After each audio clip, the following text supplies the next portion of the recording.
So welcome back to the channel, guys. Today's Civic duty was supposed to be Type R lower and upper grille, but I ordered the wrong part once again. Life full of twists and turns, bumps and bruises, I live, I learn.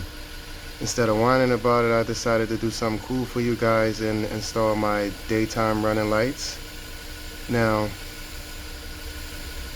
there's a way you can do it that's for the sedans where you're supposed to wire the red to the brown, the black to black, and your yellow to your pink. Now, if you do not have a pink on the opposite side, you can go ahead and wire that yellow to the purple. So that's the side that doesn't have the pink. I just wired the yellow to the purple. You don't have to pay anyone to do this. All you gotta do is get some of these taps right here and just tap it. I don't recommend splicing it because there's no coming back from splicing. This is a more safe and secure way to do it. And here's the other side. Like I said, the red to brown, black to black, yellow to pink. And you don't need your white. I didn't use the white, so I'm not going to. And it's pretty simple. That's how you do it, guys. Big shout out to SRT Morph. He's the real MVP of this. He showed us how to do it on Civic Forum.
that concludes my civic duty. Like, comment, and subscribe. And also the 22 plus sequential rear lights, we're already have a winner for those, so I'm gonna try and get his information and get those lights out to him.